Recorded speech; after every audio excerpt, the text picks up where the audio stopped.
Welcome back to my YouTube channel chemistry with Zainab.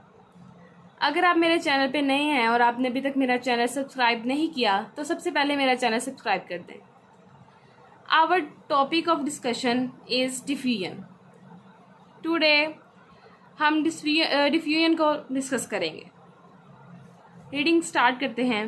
Molecules present in gas are in a constant state of random motion. हमारे पास जो gas के molecules हैं, यहाँ पर किसकी बात हो रही है? गैस की।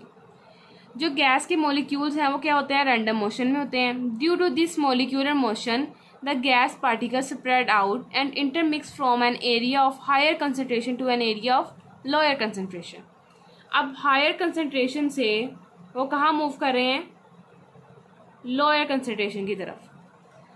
आपको अगर आपने मेरे पहले लेक्चर्स नहीं पढ़े तो आप वो जाके पहले रीड करें एक बार, ताकि आपको इस वाले जो पॉइंट है हमारा डिफ्यूजन की, उसको अच्छे से समझ सकें, उसकी अच्छे से समझ आ जाए। क्योंकि काइनेटिक जो हमने मॉलिक्यूलर थ्योरी पढ़ी है हमने गैसेस की लास्ट अपने लेक्चर्स में, बॉयज़ लॉ और चार्ल्स लॉ, उसमें हमने बताया है कि जो रैंडम मोशन होता है गैस का किस किस चीज़ पे डिपेंड करता है। गैस का मास किस चीज़ पे डिपेंड करता है, वॉल्यूम किस चीज़ पे डिपेंड करता है, एंड ईच एंड एवरीथिंग।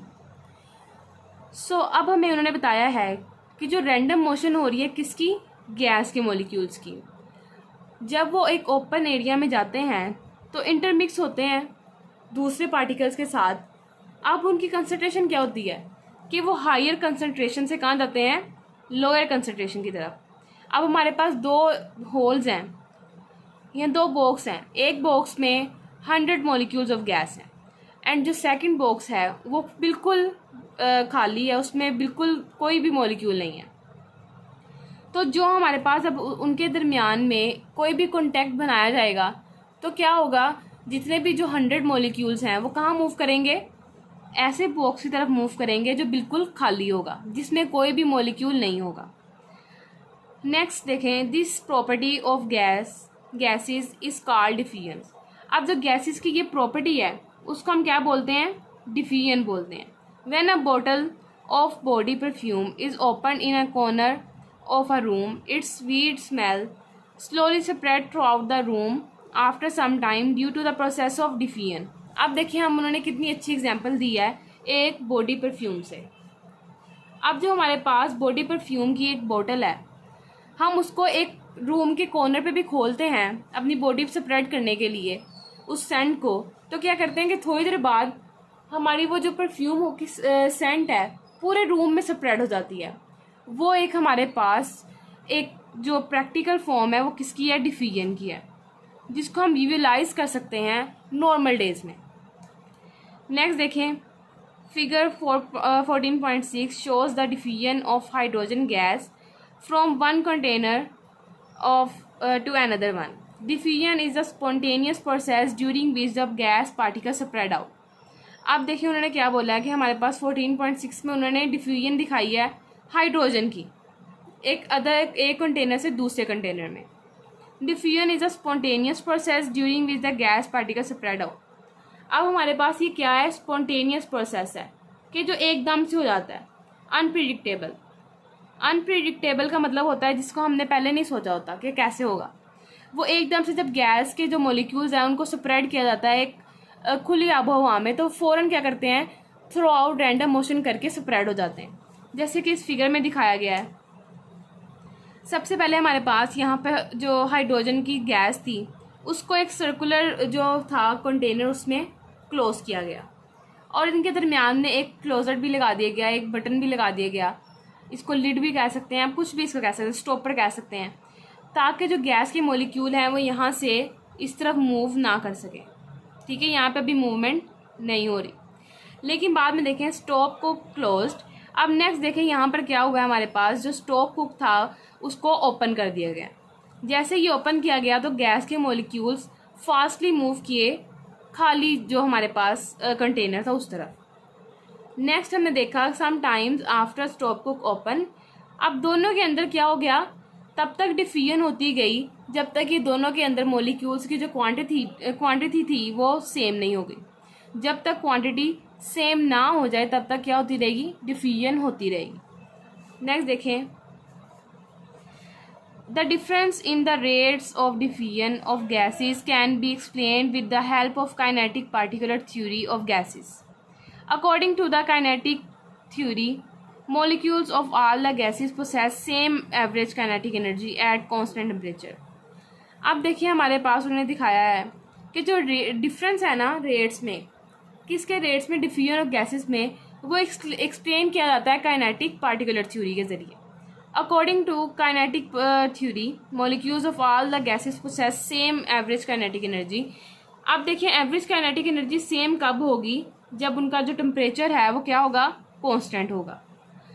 हमारे पास जितने भी गैसेस, जितने भी मॉलिक्यूल्स हैं गैसेस के, उनकी जो काइनेटिक एनर्जी है वो सेम कब तक रहेगी, जब उनका टेम्परेचर क्या है, कांस्टेंट है. Since hydrogen is lighter than oxygen, its molecules will move faster than oxygen at a given temperature.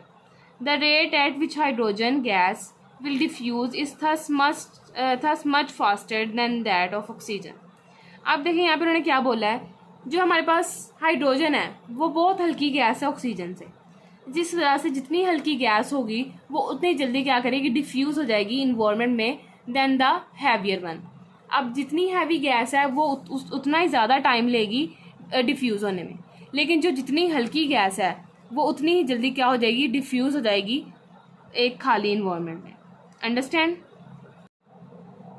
So guys let's see. अब हम यहाँ पे मैं आपको एक एग्जांपल बताऊँगी दोनों गैसेस की, जिसको आप देख के अच्छे से अंडरस्टैंड कर सकें कैसे डिफ्यूजन होती है, एक हैवियर गैस की और एक लाइटर गैस की.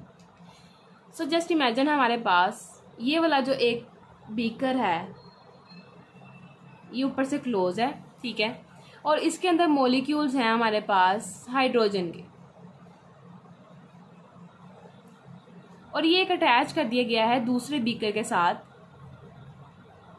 जो ऊपर से अभी क्लोज है, और यहाँ पे भी जो इनका स्टॉपर है वो बंद किया हुआ है.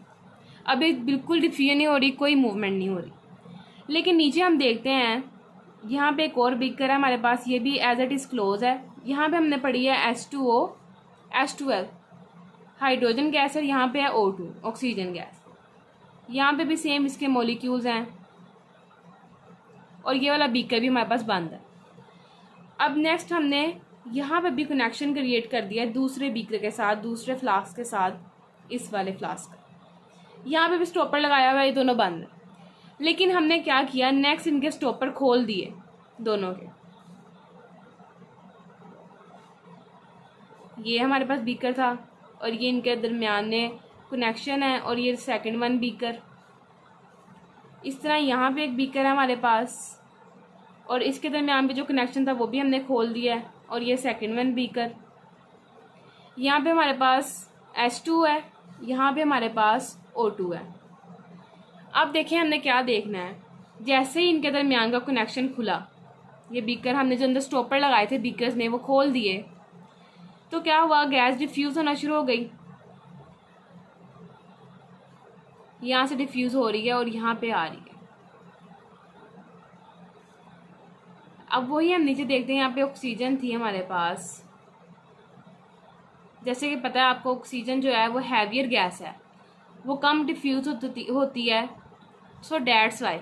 अब इस डायग्राम से आपको क्या पता चल रहा है, जो हमारे पास हाइड्रोजन गैस की डिफ्यूजन थी, जैसे उसको क्या किया गया, डिफ्यूज़ किया गया दोनों को. सो that's why it's clear the hydrogen is lighter one and the oxygen is heavier one, because जो हमारे पास हाइड्रोजन थी वो डिफ्यूज़ हुई है बहुत जल्दी और बहुत अच्छे से. जो हाफ कंटेनर में यहाँ मॉलिक्यूल्स रह गए और हाफ ही यहाँ कन्वर्ट हो गए. और लेकिन हमने नीचे देखा कि उसी की निस्बत उसी टाइम में हमारे पास जो ऑक्सीजन के मॉलिक्यूल्स हैं वो बहुत कम डिफ्यूज़ हुए हैं. आई होप सो कि आपको यहाँ तक इसकी समझ आ गई होगी. नेक्स्ट हम इसकी रीडिंग स्टार्ट करते हैं. नेक्स्ट स्टूडेंट्स हमारे पास है rate of diffusion increase with the increase in temperature as the particles have more kinetic energy, hence they move faster. अब देखिए हमारे पास क्या उन्होंने बोला है कि जो डिफ्यूजन का रेट है वो तेज़ कैसे होगा, इंक्रीज इन टेम्परेचर से. अगर हम टेम्परेचर को इंक्रीज़ कर देंगे तो जो काइनेटिक एनर्जी है वो भी क्या हो जाएगी, इंक्रीज़ हो जाएगी. यहाँ पे हमने देखा टेम्परेचर इंक्रीज़ किया तो रिलेशन बन गया काइनेटिक एनर्जी के साथ. रिलेशन कौन सा बना, डायरेक्ट. कि एक चीज़ बढ़ रही है तो उसके साथ दूसरी चीज़ भी क्या हो रही है, बढ़ रही है।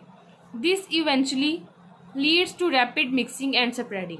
अब ये हमारे पास क्या शो कर रहा है कि इससे रैपिडली मिक्स होगा और रैपिडली स्प्रेड हो जाएगा। नेक्स्ट देखिए हमारे पास आगे आ जाता है importance of rates of diffusion of medicines in human body. अब हमने बताना है कि जो हमारे पास इम्पोर्टेंस है रेट ऑफ डिफ्यूजन की of medicine in human body, कि हमारे पास जो मेडिसिन हैं ह्यूमन बॉडी में कैसे डिज़ोल्व होती हैं, कैसे डिफ्यूज़ होती हैं, कितना टाइम कंटेन करती हैं।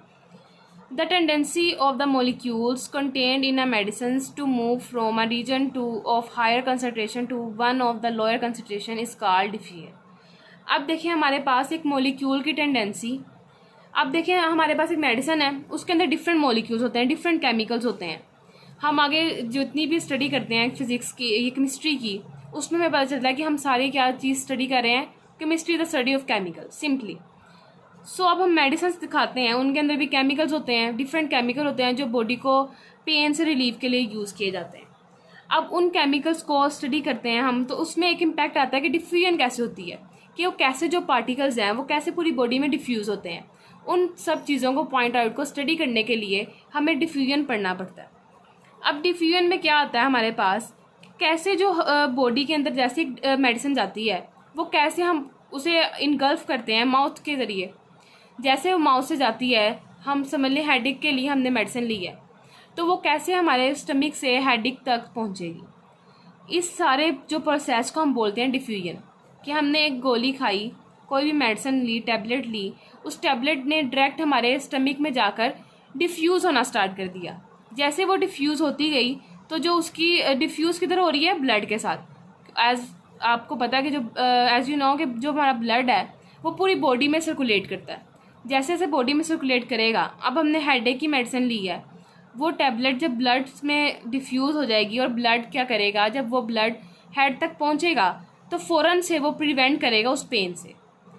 अब क्या करना शुरू हो जाएगी, ये होता है हमारे पास रिलीफ मिलना शुरू हो जाएगा। और इसको जो रिलीफ मिल रहा है किस वजह से मिल रहा है, डिफ्यूजन की वजह से मिल रहा है। And effectively they can be absorb, distributed and eliminated from the body. अब देखिए जैसे मैंने आपको बताया कि पहले हेडेक की मेडिसिन लेंगे तो वो हमने सर पे तो नहीं लगा लेना ना डायरेक्ट, हमने उसको खाना तो मुंह के ज़रिए है। जैसे वो हम इनगल्फ करेंगे उसे, वो हमारे स्टमक में जाएगी, डिफ्यूजन होगी, ब्लड में डिज़ोल्व होने के बाद जैसे ब्लड सर्कुलेट करेगा तो वो हमारे हेड में जाएगी। हेड तक जब ब्लड पहुंचेगा तो वो जो ब्रेन उसके मेडिसिन के केमिकल्स होंगे वो फ़ौरन से हमें प्रिवेंशन देंगे उस हेडेक के ख़िलाफ़। अब यहाँ पे भी उसने बोला कि हमें जो डिफ्यूजन का रेट है वो बताता है कि जो हमारे पास मेडिसिन है वो कितनी जल्दी अब्जॉर्ब हो रही है, वो कितनी जल्दी डिस्ट्रीब्यूटेड हो रही है। अब्जॉर्ब कहाँ पे हो रही है, स्टमक के अंदर। डिस्ट्रीब्यूटेड कहाँ हो रही है, जिस जगह पे उसको हमें उसकी ज़रूरत है, उस केमिकल की ज़रूरत जिस जगह पे है वो उस जगह पे जाएगी, उसको डिस्ट्रीब्यूशन कहते हैं। और एलिमिनेटेड फ्रॉम द बॉडी, कि वो एलिमिनेट कैसे हो रही है। अब यूरिन फॉर्मेशन होती है तो हमारे जो किडनीज़ हैं वो क्या करती हैं, ब्लड को फिल्ट्रेट करती हैं। अब उसी ब्लड के अंदर क्या होते हैं, केमिकल्स होते हैं उसी मेडिसिन के। तो हमारा जो यूरिन क्रिएट होता है किडनीज़ के थ्रू, उनके अंदर वो सारे केमिकल्स जो होते हैं बॉडी से एलिमिनेट हो जाते हैं। When the medicines are taken orally, the rate of their diffusion between the stomach and intestine control how quickly they are absorbed in the blood. अब इन्होंने क्या बोला है, हमारे पास जब हम ओरली खाते हैं, हम माउथ के ज़रिए इनगल्फ करते हैं, हम मुंह से मेडिसिन लेते हैं, जो डिफ्यूजन है वो किसके दरमियान होती है, उसका रेट किस पे डिपेंड करता है, स्टमक और इंटेस्टाइन के दरमियान, कि कितनी जल्दी वो कहाँ पे डिफ्यूज़ हो रही है और कितनी जल्दी वो ब्लड में एब्जॉर्ब हो रही है। A faster diffusion rate means earlier absorption and hence a faster onset of action. अब जितने जल्दी डिफ्यूजन होगी उतनी जल्दी एब्जॉर्प्शन भी होगी, जिससे क्या होगा, हमारी जो एक्शन है वो उतना जल्दी होगा। जिससे हमें रिलीफ चाहिए हेडेक से, उतनी जल्दी हमें हेडेक से रिलीफ मिलेगा जितनी जल्दी जो हमारी केमिकल मेडिसिन है वो डिफ्यूज़ हो रही है स्टमक के अंदर और डिज़ोल्व हो रही है, हमारे ऑब्जॉर्व हो रही है ब्लड के अंदर। नेक्स्ट देखिए हमारे पास है, once the drug molecules are absorbed by the blood, they start diffusion into various tissue and organs. हमारे पास जब मोलिक्यूल्स होता है, अभी हमने पढ़ा केमिकल्स यूज़ होते हैं मेडिसिन में, उन्हीं को हम ड्रग्स के बोलते हैं साइंस में। अब जब बॉडी के ब्लड में अब्जॉर्ब हो जाता है तो क्या होता है, डिफ्यूजन स्टार्ट हो जाती है उस ब्लड की डिफरेंट ऑर्गन्स में और डिफरेंट टिश्यूज़ में। The rate of diffusions here determines how quickly the drug becomes effective. For example, lipid-soluble drugs diffuse more easily through cell membrane, making them more effective in shorter time. अब देखिए यहाँ पे उन्होंने क्या बोला है कि जितनी जल्दी डिफ्यूजन होगी उतनी जल्दी जो हमारा ड्रग है वो इफेक्टिव होगा और हमारी जो ऑर्गन्स हैं उनको पेन रिलीव करेगा। बार बार वो एक ही बात कर रहे हैं कि जितनी जल्दी डिफ्यूजन होगी उतनी जल्दी हमें रिलीफ मिलेगा। अब उन्होंने एक और हमें एग्जांपल दे दी है, लिपिड सोल्यूबल। लिपिड्स क्या होते हैं? लिपिड्स यहाँ पे हमने बोले गए हैं फैट। जो बच्चे बायो से फेमिलियर हैं उनको पता होगा जो सेल मेम्ब्रेन होती है उसमें लिपिड्स भी पाए जाते हैं, फैट भी पाए जाते हैं। जो हमारे पास ड्रग फैट सोल्यूबल होंगे, जो फैट में क्या करते हैं, डिजोल्व हो जाते हैं रैपिडली, वो क्या होंगे, उनका जो मोर इफेक्टिव होंगे, शॉर्टर टाइम में क्या हो जाएंगे, डिफ्यूज हो जाएंगे और शॉर्टर टाइम में वो प्रिवेंट कर देंगे बॉडी को पेन से। Generally faster rate of diffusion leads to higher drug concentration at its target organ, which means a more effective response. अब जितना बार फिर से वही बात आ गई कि जितना फास्ट डिफ्यूजन होगा उतनी जो ड्रग की कंसंट्रेशन है वो टारगेट होगी, अपने टारगेट करेगी ऑर्गन को। सबसे पहले उसका जो टारगेट होगा वो क्या होगा, उसका ऑर्गन होगा। नेक्स्ट देखें, in short rates of diffusion play a crucial role in the delivery and the movement of drugs throughout the body. This process of diffusion ensures that essential substances reach their target location quickly, which eventually help in the treatment of disease. अब यहाँ पे उन्होंने क्या बोला है, सारे जो points थे हमने पीछे पढ़े डिफ्यूजन के, उसको उन्होंने इन शॉर्ट करके बता दिया कि हमारे पास डिलीवरी और जो मूवमेंट हो रही है ड्रग्स की थ्रू आउट द बॉडी वो किस तरह हो रही है, डिफ्यूजन से हो रही है। डिफ्यूजन एक मेन पार्ट है हमारी बॉडी का जो बॉडी प्ले करती है। अब इस प्रोसेस से क्या होता है, हमारा जो टारगेट होता है, कोई भी ऑर्गन है या कोई भी हमारे पास ऐसा टिश्यू है जिसको हमने टारगेट किया जहाँ पेन हो रही है, जिसके लिए हमने मेडिसिन खाई है, वो हमारा टारगेट तभी अवेल हम कर पाते हैं जब बॉडी में डिफ्यूजन अच्छे से हो। अगर बॉडी डिफ्यूज ही नहीं कर रही मेडिसिन को तो हम उस टारगेट तक अपनी जो केमिकल है उसको पहुँचा ही नहीं सकेंगे, जिसकी वजह से हमारे पास हम डिजीज़ को प्रिवेंट कर रहे हैं, हमारे ट्रीटमेंट हो रहे हैं, हमारे जो क्योर हो रहा है केमिकली हो रहा है, हमारा लेज़र बाय लेज़र हो रहा है, इन सब चीज़ों की डिफ्यूजन होती है। बॉडी के अंदर केमिकल की डिफ्यूजन हो रही है, लेज़र की डिफ्यूजन हो रही है। सो डैट्स वाई हम जो ट्रीटमेंट है उसको कर पा रहे हैं। सो कंग्रेचुलेशन स्टूडेंट्स, आज हमारा जो चैप्टर नंबर 1 था वो कंप्लीट हो गया। नेक्स्ट हम इसकी एक्सरसाइज करेंगे। और अगर अभी तक आपने मेरे चैनल को सब्सक्राइब नहीं किया या लाइक नहीं किया मेरी वीडियोज़ को, तो काइंडली सब्सक्राइब भी करें और लाइक भी करें, ताकि हम नेक्स्ट अपने जो चैप्टर नंबर 2 है और फर्दर सिलेबस है उसको कवर करें। Thank you so much students. अल्लाह हाफिज़।